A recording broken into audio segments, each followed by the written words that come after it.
kids, c'est Spyroll, j'espère que ce soit les gars. Et moi pour ma part, ça va impeccable. Donc aujourd'hui les gars, on se retrouve pour une vidéo très spéciale aujourd'hui les gars, avec un sujet vraiment très sympa aujourd'hui. C'est un hors-série sur lequel on se retrouve sur ma chaîne YouTube, l'Adderall, c'est tabou. Voilà, ça c'est le nom, c'est l'intitulé du thème d'aujourd'hui sur lequel on va un petit peu échanger vous et moi tranquillement. Mais avant d'aller plus loin, laissez-moi vous poser le décor du gameplay. Tout simplement, on se retrouve sur du Black Ops 2 en MME sur la map Slum. Ça, je pense que vous l'aurez bien deviné. Et bien évidemment, j'étais accompagné de Mascarache. Et je vais essayer de réaliser une nucléaire, donc voilà. Au passage, je vais essayer d'envoyer cette vidéo à Code QG. Alors vraiment, je vous remercie si vous m'uploadez parce que ça me ferait énormément plaisir. Surtout pour une vidéo de ce genre-là, qui, je pense, est très importante. Pour ce qui est donc du sujet de la vidéo, les gars, l'Adderall, pour commencer, est un médicament à base d'amphétamines et de substances psychotropes qui sont considérées comme des excitants physiques, qui accélèrent l'activité du système nerveux et qui stimulent votre humeur. En clair, pour ceux qui n'ont pas compris, c'est un médicament qui va accélérer votre tension. Ce médicament est principalement utilisé dans le traitement de problèmes de concentration chez certaines personnes, ainsi que pour des gens atteints de la narcolepsie. C'est une maladie qui vous fera vous endormir involontairement à un moment non adapté, comme au travail, à l'école ou dans la rue. Mais ce médicament a été surtout utilisé de façon détournée par des étudiants américains pour augmenter leur capacité intellectuelle. Eh ouais, pas con les mecs hein. Cependant, depuis quelques mois maintenant, dans le milieu gaming et surtout au niveau e-sport, cette drogue commence à faire son apparition. Alors vous allez me dire comment est-ce que j'ai pu connaître cette drogue, comment j'ai pu en savoir plus et comment j'ai pu savoir que c'est arrivé dans le milieu e-sport. Alors il faut savoir que moi, pour la petite épopée, c'est tout simplement en regardant un live sur Twitch donc de Zach Nani, voilà, qui justement débattait avec ses followers sur ce sujet-là. Donc je ne connaissais même pas le nom de l'Adderall, hein, je savais vraiment pas du tout ce que c'était et je pense que pour vous c'était exactement le même cas dans cette vidéo-là.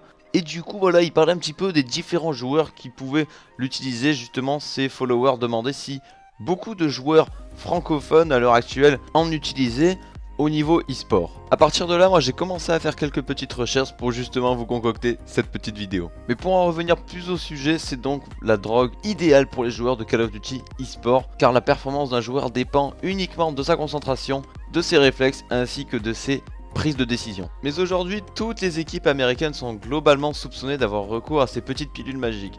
Un joueur du nom de Clayster, je sais pas trop comment ça se prononce, enfin bref, il se procure de l'Adderall légalement, mais par ordonnance pour son traitement personnel. Il a en revanche été accusé de fournir à ses coéquipiers durant son passage dans la Team Complexity lors des matchs Black Ops 2 à l'époque. Mais ses qualités sont travaillées grâce à l'entraînement, bien évidemment, à la compétition et à la connaissance du jeu. Ce n'est pas en avalant une pilule que vous deviendrez champion du monde et que vous allez avoir le show de Gotaga. Je ne dis en aucun cas que Gotaga en prend et c'est faux, je vous rassure, vous inquiétez pas. Néanmoins, lors de confrontations avec des équipes qui ne sont pas sous Adderall, les joueurs ne partent pas sur le même pied d'égalité, alors que certains ne doivent leur concentration qu'à leur force mentale, alors que d'autres sont aidés par la chimie. C'est vraiment dommage d'en arriver là, honnêtement.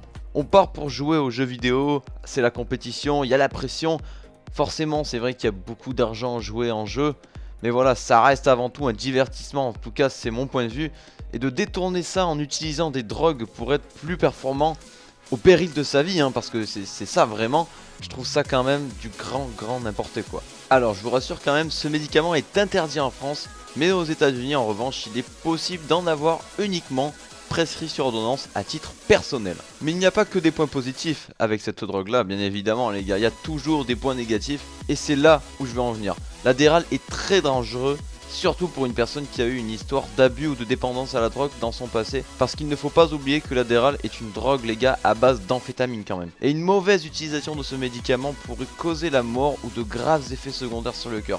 Comme tous les amphétamines, il peut provoquer des graves effets sur le corps. Par exemple des problèmes d'hypertension hein, je dirais. Mais l'ultime question que je me pose maintenant, peut-on cependant qualifier la prise d'Adderall comme du dopage, qui serait à l'équivalent d'un dopage d'un cycliste du Tour de France?